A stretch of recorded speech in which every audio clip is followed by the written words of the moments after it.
Hello my dear students, again welcome in my class. तो आज के इस लेक्चर में अपन देखने वाले हैं रियल नंबर के बारे में, जिसमें अपन सॉल्व करवाएंगे एक्सरसाइज 1.1 के बारे में। ठीक है, इससे पहले वाले लेक्चर में अपन ने क्या पढ़ा था, थोड़ा सा बेसिक चर्चा की थी रियल नंबर के बारे में, देखा था कॉन्सेप्ट। ठीक है, किसका, एल्गोरिदम का कॉन्सेप्ट देखा था, यूक्लिड डिवीज़न एल्गोरिदम देखा था। क्या पढ़ा था, नंबर्स के बारे में, real number, natural number, whole number, prime number, integer, ठीक है, कंपोजिट नंबर, इन सारे नंबर्स के बारे में हमने चर्चा कर ली थी अपने पिछले लेक्चर में, जो कि इसके लिए ज़रूरी है। ठीक है, अब अपन एक्सरसाइज सॉल्व करवाएंगे। तो वहाँ पे हमने पढ़ा था यूक्लिड डिवीज़न एल्गोरिदम। ठीक है, तो एक्सरसाइज 1 में जो क्वेश्चंस बेस्ड हैं वो हमारे इस पे बेस्ड हैं, और एक कॉन्सेप्ट मुझे बताना था लेमा का, तो मैं लेमा का कॉन्सेप्ट यहाँ पे आज डिस्कस करूँगा। लेमा क्या होता है, देखिए अगर कहीं पे आपको लेमा लिखा हुआ मिले तो इसका मतलब क्या होता है, एक पहले से प्रूव्ड हुई स्टेटमेंट जिससे हम लोग कोई और नई स्टेटमेंट को क्या करें, मतलब कि प्रूव्ड करें, वो हमारा लेमा कहलाता है। ठीक है, जैसे मान लीजिए कोई स्टेटमेंट है जो पहले से प्रूव हो चुकी है, उस स्टेटमेंट को उठा के हम क्या करते हैं, उसी स्टेटमेंट से कोई दूसरी स्टेटमेंट को प्रूव कर देते हैं, तो वो हमारा लेमा कहलाता है। ठीक है, अभी क्वेश्चन आएगा तो हम लोग देखेंगे। तो आज की जो एक्सरसाइज है ये इन्हीं दो टॉपिक पे बेस्ड है, इन्हीं दो टॉपिक से, इन्हीं दो कॉन्सेप्ट से क्या होगा, हम लोग इस पर क्वेश्चन करेंगे। ठीक है, तो आइए देखते हैं क्वेश्चंस। तो एक्सरसाइज 1.1 में फर्स्ट क्वेश्चन आपको दिया हुआ है, use Euclid division algorithm to find HCM। क्या लिया है, यूज यूक्लिड्स डिवीज़न एल्गोरिदम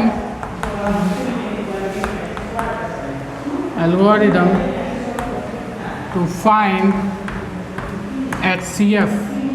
क्या फाइंड करेंगे, HCF फाइंड करेंगे। तो इसका मेथड यूक्लिड्स ने क्या दिया था हमको, लॉन्ग डिवीज़न मेथड दिया था HCF फाइंड करने का। ठीक है, यूक्लिड डिवीज़न एल्गोरिथम में हमने क्या देखा था कि HCF फाइंड करने का जो मेथड इन्होंने दिया था, यूक्लिड साहब ये मैथमेटिशियन थे बहुत बड़े।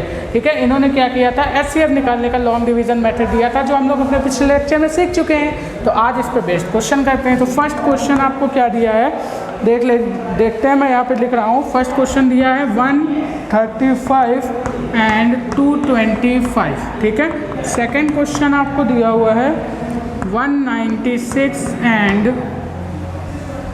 38220। ठीक है, एंड थर्ड क्वेश्चन आपको दिया हुआ है 867 एंड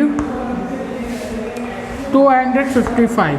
ठीक है, ये आपको दिया हुआ है, बात समझ में आ रही। तो यूक्लिड डिवीज़न मेथड में हम लोग क्या करते थे, पहले आप लोग जल्दी से रिवाइज कराइए, जल्दी से बताइए क्या करते थे। तो यूक्लिड डिवीज़न मेथड में हम लोग करते थे, ठीक है, यूक्लिड डिवीज़न एल्गोरिदम में हम लोग क्या करते थे, स्टेप फर्स्ट में अगर दो नंबर दिए हुए हो उनके बीच में हमको क्या फाइंड करना है, इनका HCF फाइंड करना है, इनका हमको क्या करना है, HCF फाइंड करना है। तो हम लोग स्टूडेंट्स क्या करते थे, जो बड़ा नंबर होता था उसको बना देते थे डिविडेंड।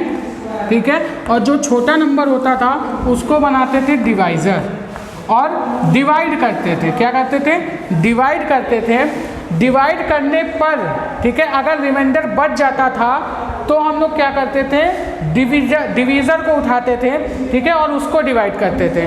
कब तक डिवाइड करेंगे, जब तक हमारा रिमाइंडर 0 नहीं आ जाता, और जब जैसे ही रिमाइंडर 0 आता हमारा आंसर आ जाता है। देखिए कैसे, अब देखिए मुझे ये फर्स्ट क्वेश्चन दिया हुआ है, आपको फाइंड करना है 135 एंड 225 का HCF highest common factor HCF find करना है यूक्लिड डिवीज़न एल्गोरिथम से। तो हम क्या करेंगे, बड़ा नंबर इसमें कौन, 225, इसको अंदर रखेंगे।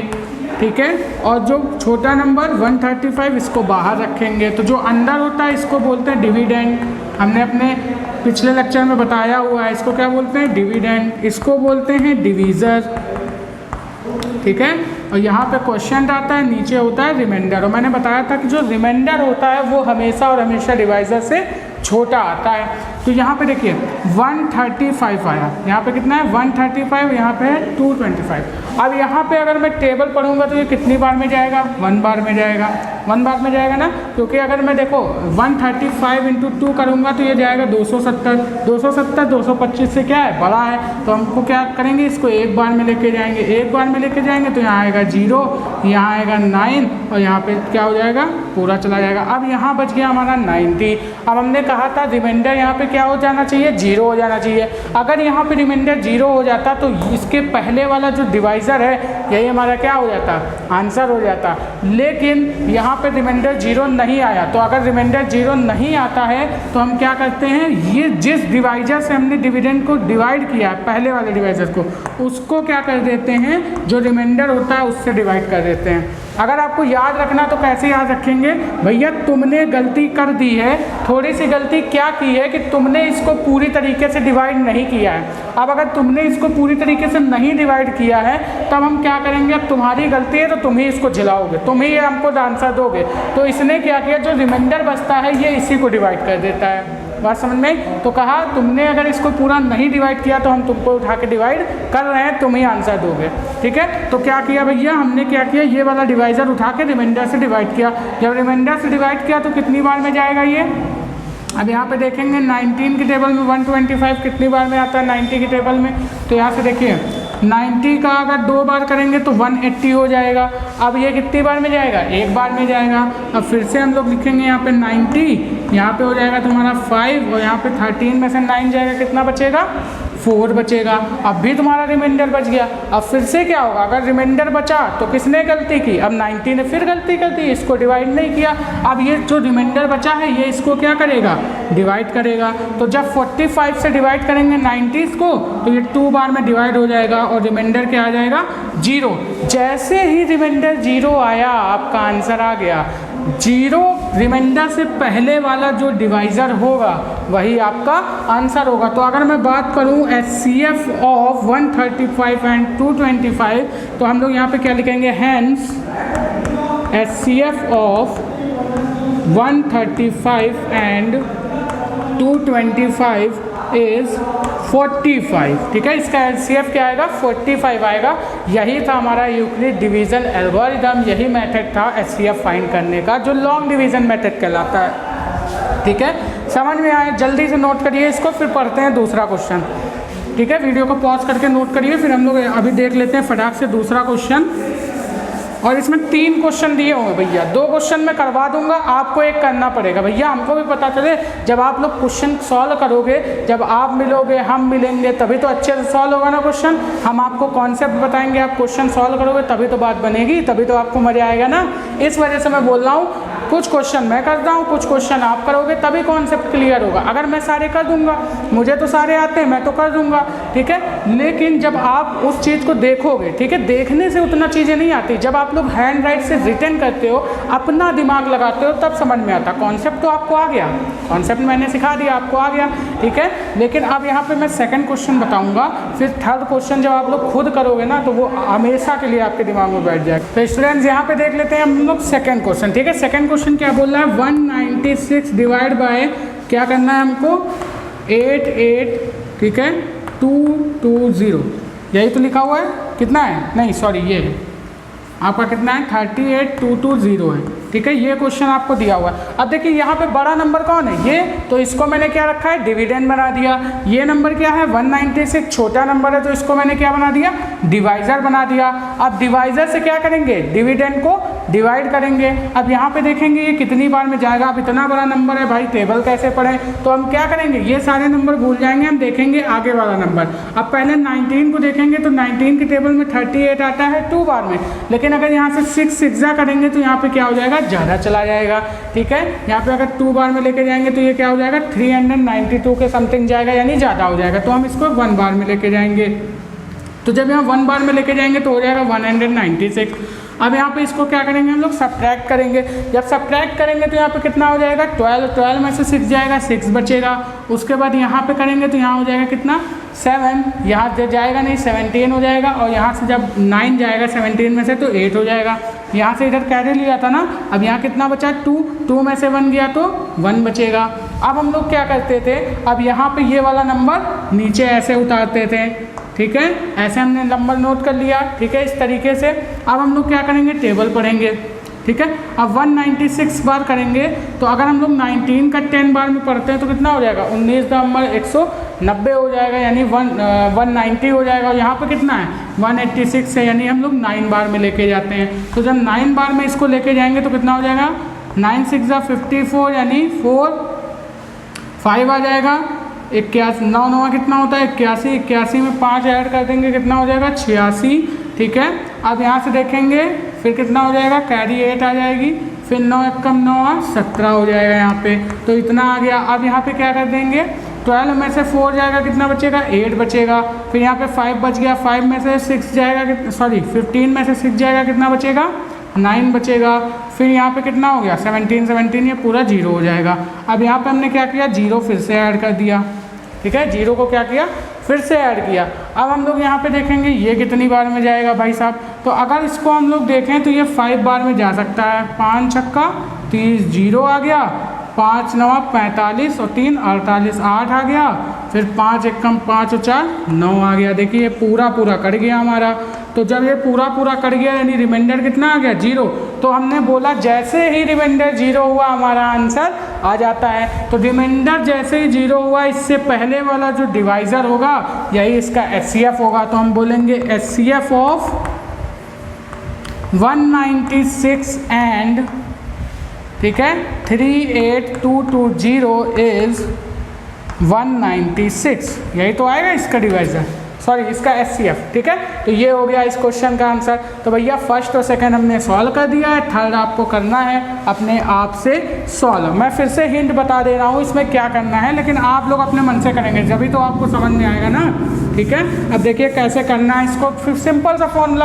आप हमको बताइए इसमें से बड़ा नंबर कौन, छोटा नंबर कौन, बड़ा ये तो इसको क्या बनाएंगे, डिविडेंड बनाएंगे। छोटा कौन, ये तो इसको क्या बनाएंगे, डिवाइज़र बनाएंगे, ठीक है। इसको क्या बनाया, डिवाइज़र बनाया, डिवाइड करिए, ठीक है। अगर रिमाइंडर बच जाता है तो उस रिमाइंडर से इसको डिवाइड करेंगे। जब तक रिमाइंडर 0 नहीं आएगा तब तक पहले वाला डिवाइज़र उठाते जाएंगे, डिवाइड करते जाएंगे। जैसे ही रिमाइंडर 0 आएगा उससे जस्ट पहले का जो डिवाइज़र होगा वही आपका आंसर होगा। यही था हमारा यूक्लिड्स का एल्गोरिथम मेथड, ठीक है, एल्गोरिथम था। अब देखिए ये तो हो गया हमारा। अब देख लेते हैं अपना सेकंड क्वेश्चन। सेकंड क्वेश्चन क्या बोल रहा है, एक्सरसाइज 1.1 का।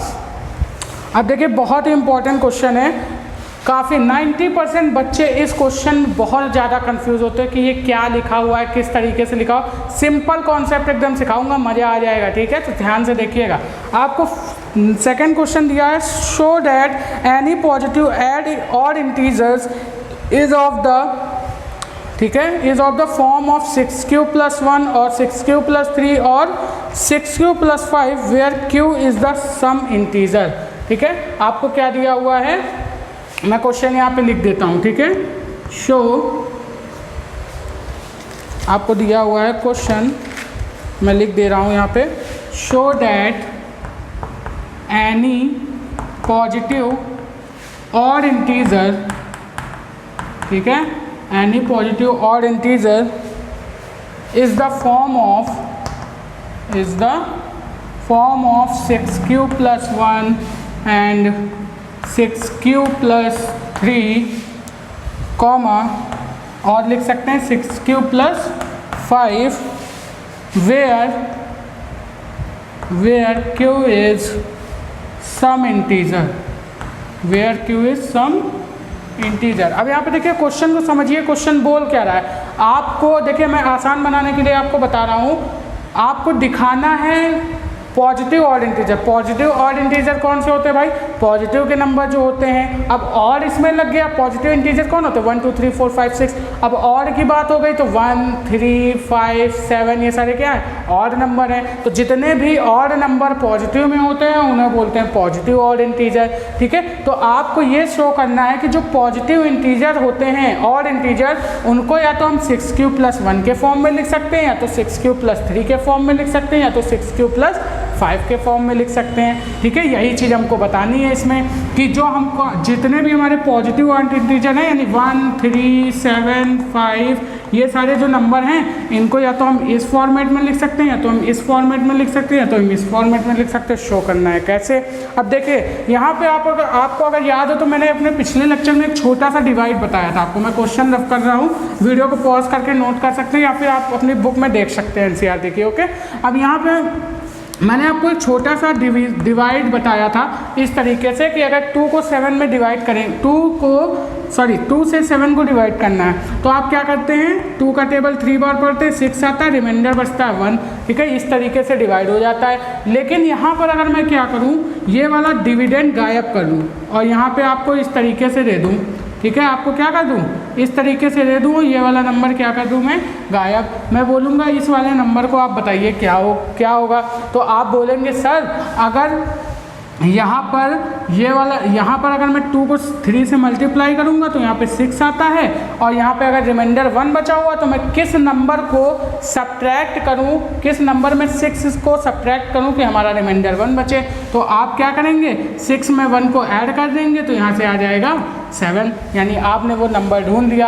अगर मैं यहाँ पे इसी तरीके से बात करूँ कि मुझे अगर लिखना हो 7 यानी 7 कोई नंबर है, ठीक है, जो किसको आ रहा है 2 और 3 को मल्टीप्लाई करने में, यानी डिवाइजर और क्वेश्चन को मल्टीप्लाई कर दें और उसमें क्या कर दें रिमाइंडर को ऐड कर दें तो हमारा वो नंबर आ जाता है। ठीक है, अगर कोई नंबर हमको दिया हो किसमें डिवाइड में, ठीक है, और उस नंबर को फाइंड करना हो तो अगर उस नंबर के डिवाइज़र का उसके क्वेश्चन से मल्टीप्लाई करके रिमाइंडर ऐड कर देते हैं तो हमारा वो नंबर आ जाता है। अब इसको हम कोई सा भी नंबर मान लेते हैं, मतलब कुछ भी मान लेते हैं। इसको हमने मान लिया, मान लो कोई n नंबर, हम लोग स्टैंडर्ड फॉर्म लिखना है इसके, देखिएगा मान लिया हमने कोई n नंबर है, अगर उसके डिवाइज़र को मान लो ये नंबर है n, इसको हमको फाइंड करना है तो हमने क्या किया, अगर उसके डिवाइज़र को उसके क्वेश्चन से मल्टीप्लाई कर दें और उसका रिमाइंडर ऐड कर दें, ठीक है, तो वो नंबर हमें फाइंड हो जाता है। यानी अगर हम लोग रिमाइंडर नंबर को माने a, डिवाइज़र को माने b और इसको क्वेश्चन को मान लिया q तो प्लस r कर दे, ये हो गई हमारी स्टूडेंट्स स्टैंडर्ड फॉर्म। अब यहाँ पे देखते हैं, अब हमसे पूछ रहा है एनी पॉजिटिव और इंटीजर, तो एनी पॉजिटिव और इंटीजर कौन कौन से होते हैं 1, 3, 5, 7, इनको हम लोग किस फॉर्म में लिख सकते हैं 6q + 1 के फॉर्म में, 6q + 3 के फॉर्म में और 6q + 5 के फॉर्म में लिख सकते हैं। ठीक है, यही चीज़ तो बोला है। तो यहाँ पे देखिए हमने स्टैंडर्ड फॉर्म क्या बना लिया, अब इस स्टैंडर्ड फॉर्म से इसको हम लोग कंपेयर करेंगे। हमने स्टैंडर्ड फॉर्म क्या बनाई a = bq + r, यही तो बनाई। अब यहाँ पे जो a है ये क्या है, कोई सा नंबर है, 6q + 1 के फॉर्म में लिखा है, यानी 1 क्या है रिमाइंडर। यहाँ पे मुझे देखना क्या है 6 यानी b की वैल्यू लिखनी है। b की वैल्यू क्या है, ये b जो है ये है हमारा डिवाइज़र, b क्या है डिवाइज़र। तो यहाँ पे हम लोग बोलेंगे जो डिवाइज़र है वो कितना है 6 है। और मैंने देखिए अब एक कॉन्सेप्ट मैंने पिछले लेक्चर में बताया था वो यहाँ पे अप्लाई होगा। मैंने क्या बोला था, अभी भी मैंने बोला था जब मैंने लेक्चर स्टार्ट किया था, क्या बोला था कि हमेशा जो डिवाइज़र की वैल्यू है, ठीक है, सॉरी जो रिमाइंडर की वैल्यू है, मैंने क्या बोला था कि हमेशा जो रिमाइंडर की वैल्यू है वो डिवाइज़र से छोटी होगी। बात समझ में। तो अगर मैं यहाँ पे इसके रिमाइंडर की बात करूँ, अगर किसी भी नंबर का डिवाइज़र 6 है, यानी कोई नंबर अगर 6 से डिवाइड हो रहा है तो उसके रिमाइंडर क्या हो सकते हैं। हमने बताया था रिमाइंडर की वैल्यू हमेशा डिवाइज़र से छोटी ही रहेगी। तो यहाँ पे अगर कोई भी नंबर 6 से डिवाइड हो रहा है तो उसके रिमाइंडर क्या क्या हो सकते हैं, 0 हो सकता है, 1 हो सकता है, 2 हो सकता है, 3 हो सकता है, 4 हो सकता है और 5 हो सकता है। ठीक है, ये उसके ये उसके क्या हो सकते हैं, रिमाइंडर हो सकते हैं। ठीक है, तो यहाँ से अब हम लोग क्या करेंगे, अगर मुझे लिखना हो तो मैं उस फॉर्मेट को किस फॉर्म में, यानी इस फॉर्मेट को मैं किस फॉर्म में लिख सकता हूँ, मैं इसे लिख सकता हूँ 6q + 0 के फॉर्म में, मैं इसे लिख सकता हूँ 6q + 1 के फॉर्म में, मैं इसे लिख सकता हूँ 6q + 2 के फॉर्म में, मैं इसे लिख सकता हूँ 6q + 3 के फॉर्म में, मैं इसे लिख सकता हूँ 6q + 4 के फॉर्म में, मैं इसे लिख सकता हूँ 6q + 5 के फॉर्म में। ठीक है, अब मुझे क्या बताना है, और इंटीजर बताने हैं कि और इंटीजर को मैं केवल इन्हीं फॉर्मेट में लिख सकता हूँ। तो यहाँ से देखिए कैसे, अगर मैं 6q + 0 की बात करता हूँ तो मैं इसे क्या लिख सकता हूँ, 6q भी लिख सकता हूँ, और अगर मैं यहाँ से 2 कॉमन ले लूँ तो यहाँ पे मैं इसको क्या लिख सकता हूँ, 3 × 2q लिख सकता हूँ। अब अगर मैं यहाँ पे Q की वैल्यू कुछ भी डालता हूँ ना, कुछ भी डालता हूँ, ठीक है, तो यहाँ पे क्या आ जाएगा, एक इंटीजर वैल्यू आएगी, यानी कि यहाँ पे कोई नंबर आएगा। अब अगर कोई नंबर क्या है 2 का मल्टीपल है, अगर कोई नंबर 2 का मल्टीपल है तो वो नंबर 2 से डिवाइड भी हो जाएगा, यानी अगर कोई नंबर 2 से डिवाइड हुआ तो भाई साहब वो ऑड नहीं, वो इवन हो जाएगा। वो क्या हो जाएगा, इवन हो जाएगा। तो ये नंबर तो क्या हो गया हमारा, इवन हो गया। जैसे अगर मैं Q की वैल्यू यहाँ पे 1 रखूँ तो 3 2 जा क्या हो जाएगा 6, और 6 2 से डिविजिबल होता है, तो ये कैसा नंबर होगा, इवन नंबर होगा। अब अगर मैं इसी तरीके से बात करूँ 6Q + 2 की, ठीक है, तो 6Q + 2 की को मैं क्या लिख सकता हूँ, अगर यहाँ से मैं 2 को कॉमन ले लूँ तो यहाँ पे लिख सकता हूँ 3Q + 1। अब ये भी क्या है, 2 का मल्टीपल है, यानी कोई नंबर अगर 2 से मल्टीप्लाई कर रहा है तो वो 2 से क्या कर जाएगा, डिवाइड कर जाएगा, यानी ये भी क्या होगा, इवन नंबर होगा। अब मैं अगर बात करूँ 6Q + 4 की, तो यहाँ से मैं क्या करूँगा, 2 को अगर कॉमन लूँगा तो यहाँ से आ जाएगा 3Q प्लस, ठीक है, यहाँ से आ जाएगा 3Q + 2 आ जाएगा। अब ये नंबर भी 2 से मल्टीपल है, यानी ये भी क्या हो जाएगा, इवन नंबर हो जाएगा, ठीक है। तो अब मैं अगर यहाँ पे देखिए 6Q + 1, 6Q + 3 और 6Q + 5 की बात करूँ तो यहाँ से अगर मैं क्या करूँगा, यहाँ से अगर मैं कॉमन लेना चाहूँ 2 को तो क्या मैं कॉमन ले सकता हूँ, नहीं ले सकता हूँ। 6Q + 1 को मैं इसी फॉर्मेट में लिखूँगा 6Q + 1, ठीक है। अब देखो यहाँ पे अगर मैं Q की वैल्यू कुछ भी डालता हूँ, ठीक है, Q की वैल्यू कुछ भी डालता हूँ तो जो हमेशा नंबर आएगा वो कैसा आएगा, ऑड नंबर आएगा। अगर मैं 1 डालूंगा तो यहाँ पे कितना आएगा, 7 आएगा, यानी ये ऑड नंबर, और ये 2 से डिविजिबल नहीं होगा, यानी ये नंबर कैसा होगा, ऑड नंबर आएगा, ठीक है। अगर मैं इसकी बात करूँ यहाँ पे 6Q + 3 की, अब मैं यहाँ से अगर 3 कॉमन ले लेता हूँ, 3 अगर मैं कॉमन ले लिया तो यहाँ हो गया 2Q + 1, ठीक है। अब ये क्या 3 2 से डिविजिबल है, नहीं डिविजिबल है, और यहाँ पे कोई भी नंबर अगर मैं यहाँ पे 1 डालता हूँ, 2 डालता हूँ, 3 डालता हूँ, हमेशा ऑड नंबर आएगा, तो ये ऑड नंबर का इसमें मल्टीप्लाई करेंगे तो ऑड ही नंबर आएगा, यानी ये भी कैसा नंबर हो गया हमारा, ऑड नंबर हो गया। बात समझ में आ रही है, ध्यान से समझिएगा, बहुत ही इंपॉर्टेंट क्वेश्चन है, आ जाता है बच्चों को, आता नहीं है। अब देखो 6Q + 5 की बात करूँगा तो यहाँ से अगर मैं देखता हूँ तो ये भी कैसा है, अगर मैं इस Q की जगह पर कोई भी वैल्यू डालता हूँ तो जो नंबर आएगा हमेशा ऑड होगा, वो 2 से डिविजिबल नहीं होगा, तो 6Q + 5 भी क्या होगा, ऑड होगा। अगर इसके अलावा मैं रिमाइंडर 0 रखता हूँ, 3 रखता हूँ, 4 रखता हूँ तो हमारा ऑड नंबर कभी भी नहीं मिल सकता है, ठीक है। इसी वजह से ऑड नंबर को, हमेशा ऑड नंबर को, पॉजिटिव ऑड इंटीजर को मैं इसी फॉर्मेट में क्या कर सकता हूँ, लिख सकता हूँ, हेंस प्रूव। मेरा क्या हो गया, ये प्रूव हो गया। तो आपको कॉन्सेप्ट समझ में आया किस तरीके से, यही बेसिक से हमारा जनरल फॉर्मूला है, इसी से कंपेयर करेंगे, ठीक है। तो आपको समझ में आ गया कि मैं केवल और इंटीजर को बस इसी फॉर्म में लिख सकता हूँ, यही हमारा प्रूव हो गया। अब इसका कंटेंट मैंने अपनी PDF में, ठीक है, अपनी लिंक डाली हुई है डिस्क्रिप्शन में, वो आप देख सकते हैं, ठीक है, वहाँ से आपको इसका PDF मिल जाएगा। ओके स्टूडेंट, तो वहाँ पे फॉर्मेट लिखा हुआ है। मेरा काम क्या है, मेरा काम है आपको कॉन्सेप्ट सिखाना। कॉन्सेप्ट आ गया तो आप कंटेंट अपने आप लिख सकते हैं। तो बताइए कॉन्सेप्ट समझ में आया कि नहीं, जल्दी से कमेंट करके बताइए, और इस क्वेश्चन को नोट करिए, स्क्रीनशॉट लीजिए फटाक से, ठीक है। बाकी देखते हैं हम लोग अपना नेक्स्ट क्वेश्चन। आप देखिए स्टूडेंट, अपने बुक में देखिए क्वेश्चन नंबर 3 क्या बोल रहा है, एन आर्मी कॉन्टिजेंट, ठीक है, of 616 member to march behind, यानी कि एक हमारा आर्मी का ग्रुप है, ठीक है, जिसमें से, ठीक है, 32 मेंबर्स का एक परेड चल रही है ना, एक ग्रुप चल रहा है, ठीक है, उसके पीछे 616 मतलब 616 सदस्य और उसके पीछे चल रहे हैं परेड में, ठीक है। The 2 groups are march in the same number of column, what is the maximum number of column in which they are can march, यानी कि उसमें बोला है कि वो दोनों क्या है, जो दोनों परेड चल रहे हैं वो क्या है, सेम कॉलम में चल रहे हैं, तो मैक्सिमम कितने कॉलम होने चाहिए।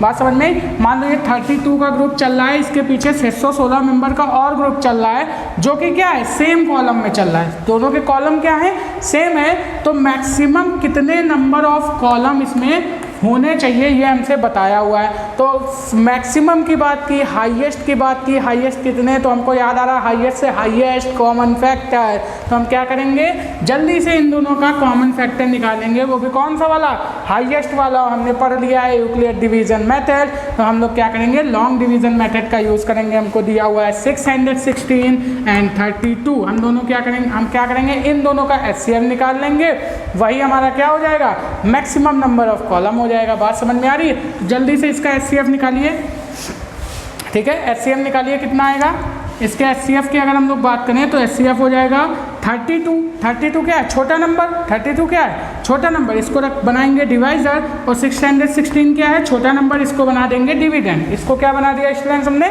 डिविडेंड। अब यहाँ पे देखिए, अब यहाँ पे हम लोग डिवाइड करना चालू करेंगे, 32 से ये कितनी बार में जाएगा 61 है यहाँ पे कितना है 32, यानी 64 हो जाएगा, ज़्यादा तो 1 बार में जाएगा, 32 हो जाएगा, 11 में से 2 जाएगा, कितना बचेगा 9, ठीक है। अब यहाँ पे कितना है, 5 में से 3 गया 2 बचा, अब यहाँ पे हमने नोट कर लिया 6। अब देखिए 32 बार में ये कितनी बार में जाएगा, ठीक है। तो 32 से ले जाते हैं अगर इसको हम 3 बार में, तो 3 2 जा 6 हो गया, 3 3 जा 9 हो गया, नहीं जाएगा, ठीक है। अगर मैं इसको ले जाता हूँ, अब देखो 296 है, तो जल्दी से हम लोग क्या करेंगे, पहले इसका देखेंगे ये कितनी बार में जाएगा, तो 3 3 जा 9, यानी 9 जा अगर करें 9 जा करेंगे तो 3 9 जा 27, यानी कि ये कितनी बार में जा सकता है 9 बार में जा सकता है। तो यहाँ पे करेंगे 32 इंटू 9, तो 9 2 जा कितना हो जाएगा 18, ठीक है, और 9 और इधर कितना हो जाएगा 9 3 जा 27, ठीक है। यहाँ पे कितना हो गया 27, तो ये चला जाएगा 9 बार में 27, ठीक है। तो यहाँ हो जाएगा इतना, बात समझ में आ रही है, सॉरी यहाँ पे हो जाएगा 9 दूनी 18 ना, 18 का 8, कैरी 1 भी तो आएगी, कैरी नहीं ऐड करोगे, 9 3 जा 27 और 1 28, ठीक है। तो यहाँ पे आ जाएगा इतना, ठीक है। अब यहाँ पे इसको क्या करेंगे, ले जाएंगे, तो यहाँ पे देखिए कितना है 6 है, 6 है, 8 जाएगा नहीं, तो यहाँ से लेंगे कैरी, 16 में से 8 गया 8 बचा, 8 में से 8 गया 0 बचा, इसका भी 0 बचा। अब यहाँ पे देखो रिमाइंडर बचा, तो अब क्या करेंगे भैया, तुमने गलती की तुमको डिवाइड करेंगे। अब 32 ने गलती की, तो हमने क्या किया, 8 को 32 को 8 से डिवाइड कर दिया, तो यहाँ पे 8 से जब डिवाइड करेंगे तो ये 4 बार में जाएगा और पूरा कैंसिल हो जाएगा। जैसे ही रिमाइंडर 0 आया, उसके ऊपर वाला हमारा क्या हो जाएगा आंसर, तो हमारा जो इसका HCF आएगा वो कितना आएगा 8, यानी मैक्सिमम नंबर ऑफ कॉलम कितने होने चाहिए 8 होने चाहिए, ठीक है। तो इस तरीके से हमने इस क्वेश्चन का सॉल्यूशन निकाल लिया है, ठीक है। अब देखिए नेक्स्ट क्वेश्चन देख लेते हैं। नेक्स्ट क्वेश्चन फिर से हमारा आता है, थोड़ा सा चेंज है उसमें, लेम्मा का कॉन्सेप्ट है, हमने लेम्मा आपको सिखा दिया है, ठीक है। लेम्मा क्या है, पहले से प्रूव हुई स्टेटमेंट जिससे दूसरी स्टेटमेंट प्रूव करेंगे, ठीक है। तो क्वेश्चन नंबर 4 देख लेते हैं हम लोग। क्वेश्चन नंबर 4 क्या दिया हुआ है, क्वेश्चन नंबर 4 हमको दिया हुआ है, use Euclid division lemma to show that the square of any positive number, ठीक है, is either of the form of 3m और 3m+1 फॉर्म फ्रॉम, ठीक है, फॉर्म वेयर, ठीक है, m is some integer, where m क्या है some integer है। आपसे बोल रहा है कोई भी पॉजिटिव नंबर, ठीक है, कोई भी हमारा क्या है पॉजिटिव इंटीजर है जिसका स्क्वायर कर देते हैं, मान लो कोई पॉजिटिव इंटीजर लिया, इसका अगर हम लोग स्क्वायर कर देते हैं तो उसको हमेशा हम 3m या फिर 3m+1 के फॉर्मेट में ही लिख सकते हैं।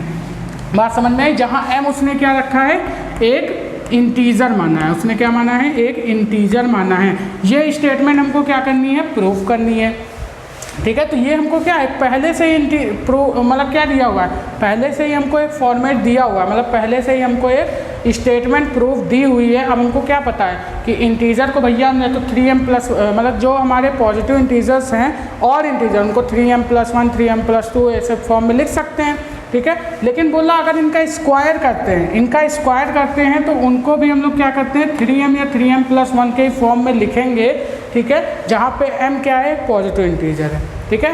हमने अभी पहले वाला क्वेश्चन कराया था ना जो कि हमारा एल्गोरिथम पे बेस्ड था, सेम टू सेम उसी टाइप का है, बस थोड़ा सा चेंज है क्योंकि इसमें लेमा का कॉन्सेप्ट है। अब देखो यहाँ पे क्या करेंगे, हमको पता है हमने ले लिया कोई भी पॉजिटिव इंटीजर, ठीक है, हम उसको कितने फॉर्म में लिख सकते हैं 3m के फॉर्म में या 3m+1 के फॉर्म में लिख सकते हैं। अब हमको स्टैंडर्ड फॉर्मूला पता है, क्या पता है, अगर कोई नंबर हो फाइंड करना हो और उसका डिवाइज़र BQ+R होता है, ठीक है, उसका डिवाइज़र B हो तो उसके क्वेश्चन से मल्टीप्लाई करके रिमाइंडर ऐड करेंगे, वो नंबर हमको मिल जाएगा। अब यहाँ पे इसका डिवाइज़र क्या है, डिवाइज़र है 3, इसमें B की वैल्यू क्या है 3 है, यानी डिवाइज़र है 3। तो अगर किसी भी नंबर का डिवाइज़र 3 हो तो उसके रिमाइंडर क्या क्या हो सकते हैं, 0 हो सकता है, 1 हो सकता है और 2 हो सकता है। यानी कि इस नंबर को हम लोग कितने फॉर्मेट में लिख सकते हैं 3m ठीक है, 3m+1 3m+2 के फॉर्मेट में लिख सकते हैं, यही तो लिख सकते हैं। अब अगर हम लोग बात करें 3m+0 की, ठीक है, और 3m+1 की, अगर इन सब का हम लोग क्या कर देते हैं स्क्वायर, आपसे बोल रहा है square of any positive number, हमने क्या कर दिया इन सब का स्क्वायर कर दिया, और आपसे बोल रहा है जो स्क्वायर करने पे आएगा उसको हम लोग केवल इसी फॉर्मेट में लिख सकते हैं, केवल क्या कर सकते हैं इसी फॉर्मेट में लिख सकते हैं। तो यहाँ पे ये क्या है m को इंटीजर माना है ना, तो यहाँ पे हम लोग क्वेश्चन को क्या मानने q, तो इसको हम लोग इस फॉर्मेट में लिख सकते हैं, यानी 3q+0 3q+1 और 3q+2। बात समझ में आ रही है, कोई कन्फ्यूज़न तो नहीं। यहाँ m इंटीजर माना है ना, क्वेश्चन क्या है q, ये जनरल फॉर्मूला देखिए, इसी वजह से यहाँ 3q+0 हो गया 3q+1। अब हम लोग ने क्या किया इसका स्क्वायर किया, स्क्वायर किया तो यहाँ से आ जाएगा 3 3 जा 9q², ठीक है। और इसको मैं क्या लिख सकता हूँ, इसको मैं लिख सकता हूँ यहाँ से 3 × 3q का स्क्वायर लिख सकता हूँ कि नहीं लिख सकता हूँ। अब मैं अगर इसका स्क्वायर रूट खोलूँगा तो यहाँ से कितना आ जाएगा 3 3 जा 9q² प्लस 3 2 जा 6q और +1 आ जाएगा, ठीक है। अगर मैं इसमें क्या करता हूँ 3 कॉमन लेता हूँ खाली इन दोनों में, तो यहाँ पे आ जाएगा 3 3 जा 9q² +2, ठीक है 2q, यहाँ से इतना आ जाएगा। अब यहाँ पे +1 कर दूंगा, इस तरीके से मैं लिख सकता हूँ। नेक्स्ट अगर मैं इसका स्क्वायर खोलूँगा तो कितना आ जाएगा 3 3 जा 9q², ठीक है, प्लस यहाँ पे आ जाएगा 3 2 जा 6, 2 जा कितना आ जाएगा जल्दी बोलिए, 3 2 जा 6, 2 जा कितना आ जाएगा जल्दी से बताइए, हाँ 12 आएगा, ठीक है 12q, ठीक है। फिर कितना आ जाएगा प्लस का यहाँ पे हो जाएगा 4। अब मैं यहाँ से अगर मैं 3 कॉमन लेना चाहूँ तो 3 कॉमन ले सकता हूँ, हाँ ले सकता हूँ। 3 कॉमन लिया हमने तो यहाँ से कितना आ गया 3q² प्लस 4q और यहाँ पे प्लस में हमने लिख दिया 4। बात समझ में आ रही है। अब यहाँ से अगर मैं बात करूँ तो मैं इसको क्या लिख सकता हूँ, इसको मैं क्या लिख सकता हूँ, अगर मैं यहाँ पे q की वैल्यू कुछ भी रखूँ 1 2 3 4 5 कुछ भी रखूँ, ठीक है, तो यहाँ पे एक नंबर आएगा, एक इंटीजर ही आएगा। बात समझ में, कोई भी नंबर आएगा लेकिन वो क्या होगा इंटीजर ही आएगा, ठीक है, कोई फ्रैक्शन नंबर नहीं आएगा। 1 2 3 4 रखने पे कोई भी फ्रैक्शन वैल्यू नहीं आएगी, यानी हमेशा यहाँ क्या आएगा इंटीजर आएगा। और इस इंटीजर को हमने क्या मान लिया m, यानी कि इसको हम क्या लिख सकते हैं 3m लिख सकते हैं। इसी तरीके से जब हम लोग ये वाली वैल्यू सॉल्व करेंगे स्टूडेंट्स, तो इस वाली वैल्यू को सॉल्व करने पे भी एक इंटीजर आएगा, तो इसको हम लोग क्या लिख सकते हैं, इसको हम लोग लिख सकते हैं 3m+1। बात समझ में आ रही है। इस तरह अगर हम लोग इस इंटीजर को सॉल्व करेंगे तो यहाँ पे कितना आएगा 3m+4, यानी कि हम लोग क्या कर सकते हैं इन सारे फॉर्मेट में लिख सकते हैं। तो हमसे बोला था अगर किसी का स्क्वायर करें तो हम लोग इस फॉर्मेट में इसको लिख सकते हैं, तो जी हाँ वो प्रूव हो चुका है वहाँ पे, ठीक है। इस तरीके से हम इसको लिख सकते हैं। कंटेंट आपको PDF में मिल जाएगा, ठीक है, PDF डिस्क्रिप्शन में है, उसमें मिल जाएगा। क्वेश्चन समझ में आया कि नहीं आया, फॉर्मेट समझ में आया, चलिए ठीक है नेक्स्ट देखते हैं, ठीक है। नेक्स्ट क्वेश्चन हमसे क्या बोल रहा है, क्वेश्चन नंबर 5, ठीक है, क्वेश्चन नंबर 5 देखते हैं हम लोग। तो क्वेश्चन नंबर 5 में आपसे बोल रहा है यूज यूक्लिड डिवीजन लेमा। फिर से देखिए लेमा का कॉन्सेप्ट क्या है, अभी मैंने सिखा दिया है।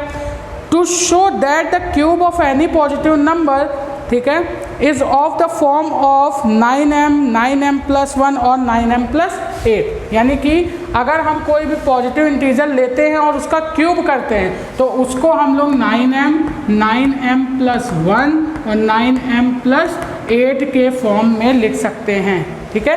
ये आपको बताना है, ये आपको क्या करना है प्रूफ करके दिखाना है। तो मैंने पिछले वाले क्वेश्चन में क्या किया था स्क्वायर, आप क्या करेंगे क्यूब, फिर उसके बाद कॉमन लेंगे और फटाक से जो हमको मिलेगा उसको क्या कर देंगे m को फॉर्मेट में लिख देंगे, जहाँ m क्या है एक इंटीजर नंबर है, ठीक है। तो जैसे मैंने पिछला क्वेश्चन किया वैसे आप लोग ये वाला क्वेश्चन करेंगे, ठीक है, ताकि समझ में तो आपको भी तो पता चले भैया आपको समझ में आया कि नहीं आया, ठीक है। तो आप ये वाला क्वेश्चन आप करेंगे, थोड़ा सा आपने किया थोड़ा सा हमने किया, इसी के साथ एक्सरसाइज 1.1 हो जाती है कंप्लीट। अब नेक्स्ट लेक्चर में मिलेंगे हम लोग अपनी नेक्स्ट एक्सरसाइज के साथ, तब तक के लिए best of luck, bye bye students.